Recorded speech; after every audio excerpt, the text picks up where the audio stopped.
بسم اللہ الرحمن الرحیم۔ السلام علیکم ورحمۃ اللہ وبرکاتہ۔ ہارون رشید عرض کر رہا ہوں۔ اگرچہ اور بھی خبریں ہیں لیکن آج کا دن تو عمران خان کا دن تھا۔ جو لوگ اس ملک کو، پوری قوم کو ہیبت زدہ کرنا چاہتے ہیں، آج وہ خود ہیبت زدہ نظر ہے۔ محترمہ مریم اورنگزیب پیغام بھیج رہی ہیں چینلز کو کہ 5 سال کے لیے ہماری حکومت آنے والی ہے، اور اگر آپ تعاون نہیں کریں گے ہم سے تو آپ کے ساتھ بزنس ڈیل نہیں ہو سکی، کاروباری معاملات میں اشتہارات نہیں ملیں گے۔ سیدھی سی بات ہے۔ اور چینلز کو ہدایت دی گئی کہ عمران خان کی گفتگو پہ تبصرہ نہ کریں۔ شاہد خاقان عباسی کے بعد، دانیال عزیز کے بعد مہتاب عباسی، ان سے پہلے مہتاب عباسی کے بعد جاوید ہاشمی بھی آج بول پڑے، اور ایسے بولے جیسے کہ وہ بولتے ہیں۔ جب اپنا تہیہ کر لیں تو پھر وہ آپ کو پتہ ہے کہ کوئی کسر اٹھا نہیں رکھتے، پھر اپنے ترکش میں کوئی تیر بچا نہیں رکھتے۔ خواجہ سعد رفیق بھی بول پڑے، وہ بھی ابھی عرض کرتا ہوں۔ یفتح اسماعیل گئے، اور کتنے لوگ گئے۔ گرفت کمزور ہو رہی ہے نون لیگ کی۔ اور عمران خان نے جو کچھ کہا، اب تو مجھے ان پہ حیرت ہونے لگی۔ مجھے اس میں کبھی کوئی شبہ نہیں تھا، جیسا کہ میں عرض کرتا ہوں، میں نے اپنی زندگی کے طویل ماہ و سال ان کے ساتھ گزارے، اور میں محض یادداشت کی بنیاد پر بھی ان پہ کتاب لکھ سکتا ہوں، اگرچہ محض یادداشت پہ تو نہیں لکھنی چاہیے۔ سینکڑوں واقعات مجھے یاد ہیں۔ مثال کے طور پر وردی پہنے ہوئے ایک لیفٹیننٹ جنرل عمران خان کے کمرے میں داخل ہوا دفتر میں، اور اس سے کہا کہ آپ نے صدر مشرف کے بارے میں فلاں بات کہی ہے، میں ایک دوست کی حیثیت سے آپ کو مشورہ دیتا ہوں کہ ایسا نہ کیجیے۔ وہ ایک سخت جملہ انہوں نے کہہ دیا تھا جو عام طور پہ اس طرح کا جملہ کہتے نہیں ہیں، تو ایسے میں لوگ جو ہیں وہ قتل ہو جایا کرتے ہیں، ان کی زندگیاں خطرے میں پڑ سکتی ہیں۔ تو میں اسی وقت پہنچا، مطلب وہ جا چکے تھے، تو میں نے کہا آپ نے کیا کہا؟ کبھی بے تکلفی بھی ہوتی تھی تنہائی میں، تو کبھی خان صاحب لوگوں کے سامنے خان صاحب بھی کہتے تھے، کبھی تنہائی میں تم بھی کہہ لیتے تھے۔ تم نے کیا کہا؟ کہنے لگے میں نے کہا پھر جلدی کرو نا، ورنہ میں بچ گیا تو تمہیں چھوڑوں گا نہیں۔ میں نے اور بھی بہت ان کے مشکل ادوار میں انہیں دیکھا ہے، جب پارٹی بکھر گئی تھی اور جنرل مشرف نے بکھیری تھی، اور وہ زمانہ تو سب کو ہی پتہ ہے جب 2.5 سال وہ کرکٹ نہیں کھیل سکے تھے، اور وہ جملہ تو سب کو یاد ہے کہ اگر مجھے نکال دیا گیا تو میں اور بھی خطرناک ہو جاؤں گا۔ مجھے اس پہ نہیں تھی حیرت کہ وہ مزاحمت کریں گے اور ڈٹ کے کھڑے رہیں گے۔ میں 3 دن انہوں نے بھوک ہڑتال کی تھی جس میں پانی بھی نہیں پیا تھا میاں والی جیل میں، اور ان کے خاندان کے لوگ گئے تھے اور میں گیا تھا اس وقت ان سے ملنے کے لیے۔ لیکن اب مجھے حیرت ہونے لگی ہے کہ جوں وقت زیادہ دشوار ہوتا جا رہا ہے، پریشانی بڑھتی جا رہی ہے اور ظلم بڑھتا جا رہا ہے، ویسے ویسے مزاحمت بڑھتی جا رہی ہے۔ عجیب آدمی ہے، اور یہی اس کی خوبی ہے۔ وہ ایک دفعہ علامہ جاوید غامدی نے شروع میں خان صاحب کو سیاست کی بہت سی بنیادی باتوں کا پتہ نہیں، 42 سال کی عمر میں تو سیاست میں آئے تھے، تو کہا کہ بعض اوقات بالکل بچوں کی سی بات کر دیتے ہیں، مگر یہ وہ بچہ ہے جس نے کہا تھا بادشاہ ننگا ہے۔ تو آج تو انہوں نے حد ہی کر دی، اور سب اخبار نویسوں سے پوچھا ہے، جو سب کو تو نہیں جانے دیا، 3 آدمیوں کو جانے دیا، اور 4 کو کہا کہ جرنلسٹ ہیں، جو اخبار نویس کہتے ہیں جرنلسٹ نہیں تھے۔ اور انہوں نے جج صاحب سے کہا، جج صاحب نے کوئی جواب نہیں دیا۔ وہ سپریڈنٹ سے بات کی، سپریڈنٹ پہلے تو سنی انسنی کرتا رہا، پھر اس نے کہا اوپر سے آرڈر ہے۔ اس نے کہا اوپر سے کس کا حکم ہے؟ انہوں نے کہا وہ سب جانتے ہیں۔ مجھے تو غالب یاد آئے کہ 1000 دام سے نکلا ہوں ایک جنبش میں، جسے غرور ہو آئے کرے شکار مجھے۔ تو وہ ایک شاعر کا ولولہ تھا، لیکن پریکٹیکلی تو زندگی میں ایسا کتنی بار ہوتا ہے۔ یہ کہا تھا غالب نے کہ غم نہیں ہوتا ہے آزادوں کا بیش از یک نفس، برق سے کرتے ہیں روشن شمع ماتم خانہ ہم۔ یہ تو خیر شاعری ہے، لیکن تاریخ بھی ہے۔ تاریخ یہ بتاتی ہے کہ جب کوئی شخص اپنا سر ہتھیلی پہ رکھ لیتا ہے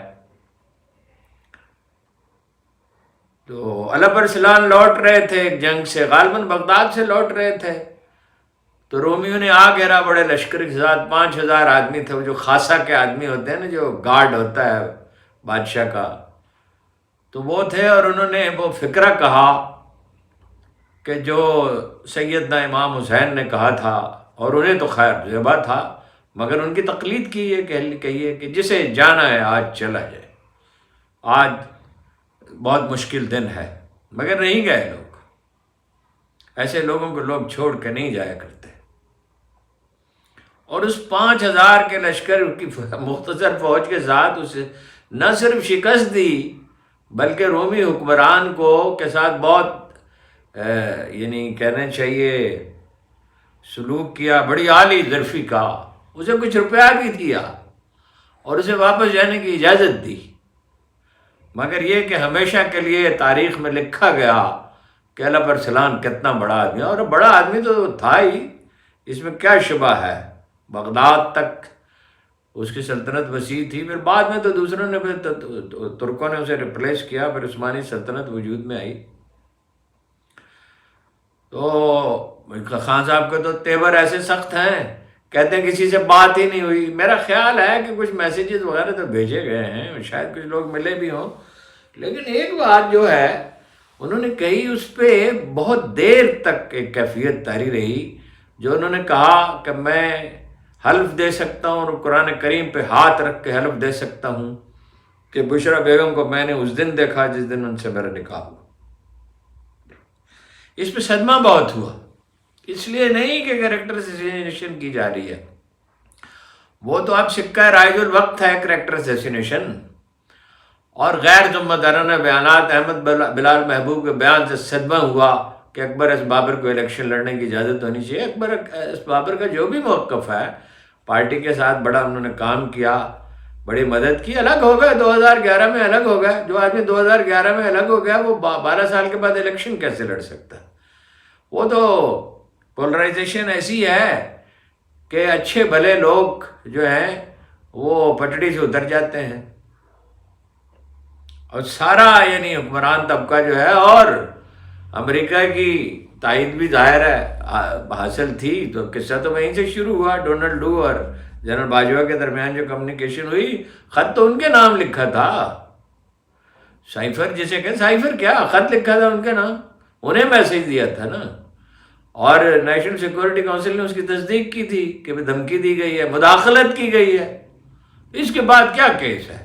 مگر یہ وکلاء کہتے ہیں کہ 8-10 پیشیاں ہوں گی اور عمر قید کی سزا ہو سکتی ہے، سزا ہونے کو ہو سکتی ہے، لیکن نتیجہ کیا ہوگا؟ جب ایک لیڈر میں اور عوامی اکثریت میں ہم آہنگی ہو جاتی ہے، لوگ اس کے ساتھ کھڑے ہو جاتے ہیں، تو پھر آپ کچھ نہیں کر سکتے، پھر یہ تقدیر کا لکھا ہوا ہے، پھر یہ وقت کا فرمان ہے، اور وقت کے فرمان کو کون ٹال سکتا ہے؟ ہم نے یہ سوویت یونین میں ہوتے دیکھا ہے، ہم نے یہ 2 بار افغانستان میں ہوتے ہوئے دیکھا ہے، ہم نے یہ ایران میں ہوتے ہوئے دیکھا ہے۔ آپ دریا کا راستہ نہیں روک سکتے، جب طوفان اٹھا ہوا تو آپ کچھ نہیں کر سکتے۔ اور کچھ اور مجھے صدمہ اس بات کا بہت ہوا کہ بہت جن ذرائع کو ہم قابل اعتماد سمجھتے تھے، وہ کچھ کہانیاں سناتے تھے، وہ تو ساری غلط ثابت ہوئیں۔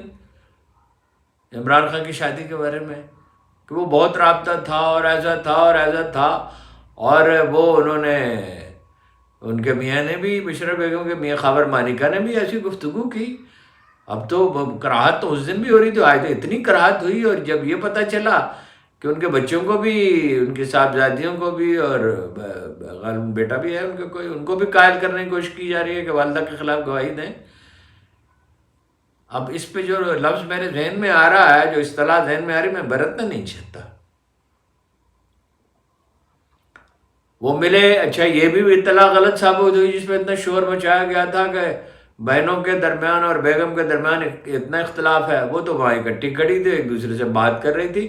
میں نے تو خیر اس دن بھی عرض کیا تھا کہ گھروں میں ایسی چھوٹی موٹی باتیں تو ہوتی ہیں، اور ان رشتوں میں تو ہوتی ہی ہیں، کمیونیکیشن گیپ ہوتا ہے۔ خان صاحب نے اعلان کیا کہ باجوہ کو بھی بلاؤں گا، جنرل باجوہ کو، اور ڈونلڈ لو کو بھی، امریکی سفارت خانے کو، تو وہ آپ کو اندازہ نہیں ہے اس کی کتنی پیچیدگیاں پیدا ہوں گی۔ ڈونلڈ لو نے اگر یہ اپنے طور پہ کیا ہے تو مارا گیا، اگر کہنے پہ کیا تو کوئی اون نہیں کرے گا۔ نکسن کس چیز پہ صدارت سے گئے تھے؟ صرف اتنی بات تھی نا، آج کتنی معمولی بات لگتی ہے کہ مخالف پارٹی جو ہے اس کی کاروائی ٹیپ کر لی گئی تھی، وہ سن لی گئی تھی، بس اتنی سی بات تھی نا۔ تو ڈونلڈ لو نے تو اتنا بڑا مسئلہ ہے، امریکہ میں اس طرح کے مسائل کو لائٹلی نہیں لیا جاتا، یہ بہت بڑا بحران ہوگا۔ اور بھی واقعات ہوئے ہیں اس سے جڑے ہوئے، دیکھیے کہ نیب کے چیئرمین نے گفتگو کی، اور مگر یہ کہا گیا کہ سوال کوئی نہیں کرے گا، اور اتنا دباؤ آیا چند گھنٹے کے اندر کہ الیکشن کمیشن کو پیسے نہیں مل رہے تھے، اور اس کا اعلان ہو گیا کہ پیسے دیے جائیں گے۔ وہ اونچی منظوری ہوتی ہے، یہ ہوتا ہے۔ وہ منظوری کیا ہوتی ہے؟ آپ ان کو جواب دیں گے بس فوراً کہ بھائی اتنے دنوں میں پیسے دے دیں گے۔ مجھے یاد ہے اچھی طرح سے کہ جب ڈاکٹر عبدالقدیر خان صاحب جب کام آخری مرحلے میں پہنچا ہوا تھا تو وہ ٹیلی فون کرتے تھے، ٹیلی فون کہ پیسے چاہیے۔ ایوان صدر غلام اسحاق خان سیل کے انچارج تھے۔ غلام اسحاق خان پہلے چیک بھیجتے تھے، جاتے تھے، پوچھتے تھے، تفصیلات پوچھتے تھے، تو حساب کتاب کے معاملے بڑے سخت تھے، لیکن بہرحال کام ایسا تھا، جو کام اہم ہوتا ہے الیکشن کرانا جو ہے وہ مذاق ہے۔ خان صاحب بہرحال یہی سمجھتے ہیں کہ الیکشن، انہوں نے کہا تو یہ کہ یہ مجھے میرا خیال ہے بھاگ جائیں گے، اور میں لکھ کے دیتا ہوں ہماری پارٹی جیتے۔ لکھ کے دینے کی کیا بات ہے جی، الیکشن تو جیتے گی، اور 2/3 نہیں، میں نے اس وقت بھی کہا تھا جب ضمنی الیکشن ہوئے تھے 3/4، لیکن وہ ظاہر ہے کہ الیکشن تو اسی وقت ہوں گے جب ان کو یقین ہوگا وہ سارا بندوبست کر لیں گے، مگر وہ بندوبست تو سب دھرے کا دھرا رہے۔ 2002 میں سارا بندوبست دھرے کا دھرا رہ گیا تھا کہ نہیں؟ اکثریت نہیں مل سکی تھی، جنرل مشرف نے سب کچھ کر لیا تھا، پھر پیٹریاٹ گروپ بنانا پڑا۔ 2008 میں کاف لیگ کی جیتنے کا اعلان کیا گیا تھا، چودھری شجاعت کو یقین ہی نہیں آتا جب رزلٹ نکلے تھے۔ ویسے اس میں انٹیلیجنس ایجنسیوں نے تو کہہ دیا تھا، مجھے خود ایک انٹیلیجنس ایجنسی کے ذمہ دار آدمی نے کہا تھا کہ 20-25 ہزار سے ہار جائیں گے یہ ٹاپ لیڈرز، اور 3-4 لیڈروں کے نام بھی لیے تھے کاف لیگ کے۔ بے نظیر کے قتل کا سانحہ ہو گیا تو ظاہر ہے اس کے بعد تو بالکل ہی صورتحال قابو میں نہیں تھی۔ 2013 میں بھی انداز غلط ثابت ہوئے تھے، یعنی وہ تباہی آئی تھی کراچی میں کہ الطاف حسین رو رہے تھے، جیتے تو نہیں تھے لیکن اتنے ووٹ پڑے، اور خود ان کے اپنے حلقے میں جہاں ان کا گھر ہے اتنے ووٹ پڑے پی ٹی آئی کو۔ 2018 میں اس کا گواہ ہوں، اور میں اس پہ جیسے خان صاحب نے کہا حلف دیا، میں اس پہ حلف دے سکتا ہوں کہ جنرل باجوہ کہتے تھے کہ عمران خان اچھے وزیر اعظم ثابت نہیں ہوں گے، بار بار سوال کا اچھے وزیر اعظم ہوں گے، اور سوچتے تھے، اور اخبار نویسوں کی گواہی موجود ہے، ذمہ دار اخبار نویسوں کے شہباز شریف صاحب سے بات کریں، شہباز شریف کی اپنی گواہی موجود ہے کہ مجھ سے کیبنٹ تک ڈسکس کی گئی۔ میرا یہ خیال ہے کہ ان کے بھائی نہیں چاہتے تھے، ورنہ ممکن ہے شہباز شریف کو بنا دیتے۔ میں نے کافی غور کیا ہے کہ یہ ضمنی الیکشن میں تو پولنگ والے دن تو کوئی قابل ذکر دھاندلی ہوئی، پہلے جو کچھ کیا گیا سو کیا گیا 2022 میں۔ میرا خیال ہے ٹرننگ پوائنٹ تھا 2023 جب راجن پور کا ضمنی الیکشن ہوا، جعفر لغاری انتقال کر گئے، امینہ لغاری ان کی بیگم جو ہیں، جو بہت ہی نیک نام خاتون ہیں اور اچھے خاندان سے ہیں اور بہت ہی ان کی اچھی شہرت ہے، وہ لڑنا چاہتی تھی، لیکن اس پہ یہ کہا گیا، ان سے ریکویسٹ کی گئی کہ بھائی آپ کا زیادہ وقت لاہور میں گزرتا ہے یا سفر میں گزرتا ہے، تو محسن لغاری صاحب کو ٹکٹ دیا گیا۔ اندازہ یہ تھا، کیلکولیٹ کیا گیا تھا کہ 28,000 سے 30,000 ووٹوں سے نون لیگ کا امیدوار جیت جائے گا۔ قبائل کے جو نمائندے تھے وہ گرفتار کر لیے گئے تھے، ڈپٹی کمشنر اور ڈی پی او پولیس افسر جو ہوتا ہے ضلع کا، اس سے کہہ دیا گیا تھا آپ کے ترقی کے انحصار اس پر ہے۔ 1906 میں بنا ہوا مکان نصر اللہ خان دریشک کے دادا کا وہ گرا دیا گیا تھا، اور یہ کہا گیا تھا یہ نہر پہ بنا ہوا، کہیں میلوں تک وہاں نہر نہیں تھی، جام پور میں تھا وہ مکان۔ 35,000 ووٹ سے ہارے تھے۔ میرا خیال ہے that was the turning point, انہیں اندازہ ہوا کہ یہ تو اتنی مقبولیت ہے اور یہ پارٹیاں جو اس طرح مسترد ہو چکی ہیں نون لیگ، اس کے بعد یہ سب کچھ پلان کیا گیا۔ اور اس سے پہلے ویسے ہو تو رہا تھا، نجم سیٹھی تو کہتے ہیں 2019 سے ہو رہا تھا، اس لیے کہ وہ پیمز میں جیسے کہا تھا جنرل باجوہ نے کہ جن لوگوں کا خیال ہے کہ عمران خان ہمارے اشارے پہ چلتے ہیں وہ بڑی غلط فہمی میں. عمران خان کے ان کے درمیان ہم آہنگی تو رہی، لیکن عمران خان کوئی کھلونا تو نہیں تھے، چابی کا کھلونا تو نہیں تھے، اور چابی کا کھلونا نواز شریف بھی نہیں ہے. یہ تو ان کو سمجھ میں آ جائے گی بھائی نواز شریف کی گرفت اب کمزور ہو گئی ہے، بدلی پھیلتی جا رہی ہے. اور جو جاوید ہاشمی نے آج انہیں خراج تحسین پیش کیا ہے، وہ میں دیکھ رہا تھا اتفاق سے، تو وہ خاتون نے ان سے پوچھا ہوائیں تو سب نون لیگ کے حق میں بہ رہی، انہوں نے کہا کون سی ہوا بہ رہی ہے؟ کوئی نون لیگ کے حق میں، میں مسلم لیگی، انہوں نے کہا، اور میرا دادا باپ بھی مسلم لیگی تھا، دادا بھی مسلم لیگی تھا، شاید پردادا بھی کہا، مگر کون سی ہوا بہ رہی ہے؟ لوگ عمران خان کے ساتھ ہیں دل و جان سے. خواجہ سعد رفیق نے کہا کہ مفتاح اسماعیل ہمارے دوست ہیں، دانیال عزیز ہمارے دوست ہیں، اختلاف ہوتا رہتا ہے. اس کا مطلب کیا ہے؟ کہ وہ متفق نہیں ہے. اور اگر یہ جبر نہ ہو، اچھا پھر یہ وکلاء نے عدالتی نمائندے کی موجودگی میں، بیلف کی موجودگی میں پی ٹی آئی کے دفتر کھول دیا جو 9 مئی سے بند تھا. خان صاحب نے جو اہم باتیں کی اس میں سے ایک یہ بھی ہے کہ 9 مئی جو ہے لندن پلان کا حصہ تھا، اور وہ پلان تحریری ہے. اس پر جب یقین ہو گیا، نواز شریف تو نہیں آ رہے تھے، تو تب وہ آئے، اور اب وہ گھبرائے ہوئے ہیں، اب ان کی سمجھ میں نہیں آ رہا. اب بلے کا نشان کے قانونی تقاضے تو پورے کر دیے گئے، اب کس طرح الیکشن کمیشن اسے مسترد کرے گا؟ خود کیس کا بھی معاملہ یہ ہے کہ اوپن ٹرائل نہیں ہوا، یہ نیم آپ اس کو کہہ سکتے ہیں، نیم اوپن، یہ کیا اس کی اردو میں اصطلاح ہوگی، تو اس کو پھر چیلنج کیا جا سکتا ہے عدالت میں. لیکن بہرحال عدالت کیا، یعنی صورتحال یہ ہے کہ ایک جج کے خلاف سپریم کورٹ میں اپنا سپریم جوڈیشل کونسل میں کیس ہے، وہ کہہ رہے ہیں میں سپریم کورٹ میں اپنا مقدمہ لڑنا چاہتا ہوں. نظیر اس کی بالکل سامنے ہے، جسٹس قاضی فائز عیسیٰ کے خلاف ریفرنس دائر کیا گیا، وہ سپریم کورٹ میں گئے، سپریم کورٹ نے ان کی بات سنی اور انہیں ان کے حق میں فیصلہ دیا. تو مظاہر نقوی کی درخواست کیوں نہیں سنی جا رہی؟ اس میں نمبر کیوں نہیں لگ رہا؟ یہ کیسا نظام انصاف ہے؟ ہماری سمجھ سے بالاتر ہے. عدالت جو کرے وہ ٹھیک ہے، آپ عدالت کی نیت پہ شبہ نہیں کر سکتے، لیکن یہ کیسا نظام انصاف ہے؟ یہ قابل فہم نہیں ہے یہ سسٹم کسی طرح بھی.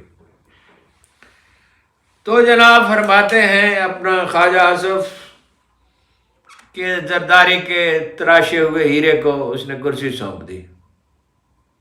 آپ یہ بتائیے خواجہ صاحب کہ نون لیگ میں الیکشن کس طرح ہوتے ہیں؟ نواز شریف، شہباز شریف، حمزہ شریف، اپنا مریم نواز شریف، اور آپ کے مجال کیا ہے کہ آپ اس پہ بولیں؟ خواجہ صاحب کا کام اتنا ہی رہ گیا ہے، فکر چست کرنا، مخالفین کو تنگ کرنا. ایک بڑا افسوسناک واقعہ میں آپ کو سناتا ہوں خواجہ صاحب کو. خواجہ صاحب ایک بزرگ کے پاس جاتے تھے، میرا بھی ان کے ہاں آنا جانا تھا، وہیں میری ان کی پہلی ملاقات ہوئی تھی. وہ یہ جب مشرف جو ہے بہت جاتی، جنرل مشرف نے نون لیگ کے ساتھ کوئی شبہ نہیں کی تھی، جاوید ہاشمی کے ساتھ، خواجہ سعد رفیق کے ساتھ، انہیں بھی پکڑنا چاہتے، یہ ان کے پاس گئے، ان سے کہا کہ بھائی میں تو بڑی مصیبت میں. انہوں نے کہا یہ دعائیں اللہ کے رسول نے سکھائی ہیں، یہ دعائیں پڑھیے اور اللہ پہ بھروسہ کیجئے، اور یہ کہہ کر دبئی چلے جائیں کہ وہاں سے میں کچھ ثبوت لے کے آؤں گا، چونکہ ظاہر ہے ایسے وقت میں جائز ہے ایسا کرنا. تو وہ ایک دن ملے تو کئی برس کے بعد، تو انہوں نے بڑی حیرت سے کہا کہ مجھے اتفاق سے وہ سڑک میں مل گئے، یعنی یہ جا رہے تھے لاہور کی طرف، وہ سیالکوٹ کی طرف سے آ رہے تھے. میں نے ان سے کہا ہارون رشید کا کالم پڑھا؟ انہوں نے کہا، خواجہ صاحب نے کہا میرے پاس کو وقت ہے ہارون رشید کا کالم پڑھنے کا. اچھا، وہ بہت ہی نرم گفتار آدمی، انتہائی، مگر انتہائی ایسے کہ بھائی لوگ ان پہ اعتراضات کریں اور تلخی کریں تو تب بھی وہ خاموش رہتے ہیں اور دل میں بھی نہیں رکھتے. یہ نہیں ہے کہ محض خاموش رہتے ہیں. تو مگر اس پہ انہیں صدمہ ہوا. انہوں نے کہا آپ نہ پڑھیں، ساری دنیا اس کے کالم پڑھتی ہے، اس زمانے میں بڑی مشقت کرتا تھا کالم پہ. تو مخالفین کو تنگ کرنا. اچھا پھر یہ نہیں کیا صرف، پھر سیالکوٹ میں لوگوں سے کہا کہ یہ صاحب یہاں نہیں آ سکتے. ان صاحب کا راستہ کون روک سکتا تھا؟ بادشاہ بھی نہیں روک سکتے. کیا وہ فارسی کا شعر ہے کہ اپنا شہرت ظلم است بلے، ٹھیک سے یاد نہیں آ رہا، کہ وہ جو ہے حکمران جو ہے اس کی شہرت افق تابہ افق ہے، لیکن درویش کی مہلت جو ہے زمین و آسمان تک ہے، اسکراں تابہ کراں۔ درویش کا راستہ کون روک سکتا ہے؟ فقیر کا راستہ بھی کبھی کسی نے روکا ہے؟ مگر انہوں نے حیرت سے کہا کہ ان صاحب نے کمال کیا، وہاں لوگوں سے کہا کہ ان کو آنے نہ دیں۔ یہ فکر چست کرنا، بس یہ ایک کام سیکھا ہے، تانا دینا، دیہاتی لڑاکا ان پڑھ عورتوں کی طرح تانا دینا، یہ کوئی کام ہے آپ نے سیکھا ہے اور اس سے آپ کی نجات ہوگی؟ پرویز خٹک مائنس ہو گئے، ایک چارپائی پہ سارے سامعین آ جاتے ہیں، کسی چھت پہ جلسہ کرتے ہیں، کسی ڈرائنگ روم میں کرتے ہیں، کسی چھوٹی سی جگہ سے سروے یہ ہے کہ 4% ووٹ ہیں اور 80% جو ہیں ان کے حلقے میں وہ پی ٹی آئی کے ہیں۔ اور خواجہ صاحب نے بائی دی بھائی یاد آیا کہ شوکت خانم کو بھی کچھ خیال ہونے نہیں آیا، شوکت خانم کے خلاف بھی مہم چلائی، جہاں علاج کس کا ہوتا ہے؟ کینسر کے ان مریضوں کا جو اتنی بڑی مصیبت میں، وہ تنہا نہیں ہوتے، سارا خاندان مصیبت میں ہوتا ہے۔ بہرحال خان صاحب تو خوش باش رہے، اور یہ بھی انہوں نے اعتراض کیا ان کے وکیل نے، بابر صاحب نے، کہ انٹرنیشنل میڈیا کو نہیں آنے دیا۔ یہ بڑی اہم بات کہی خان صاحب نے، جو دہرائی جا رہی ہے ہر کہیں، کہ قوم کو یہ پیغام دے دیں کہ آپ کا کپتان آخری سانس تک لڑے گا، اور باقی باتیں تو میں آپ کو بتا ہی چکا ہوں۔ الیکشن سے انہوں نے کہا بھاگ جائیں گے، بھاگیں گے، نہیں بھاگیں گے اور کیا کریں گے، اور نہیں بھاگیں گے تو دھاندلی کریں گے۔ ڈونلڈ ووڈ کے خلاف انہوں نے کہا کہ بھئی اگلے ہفتے مقدمہ کر سکتے ہیں۔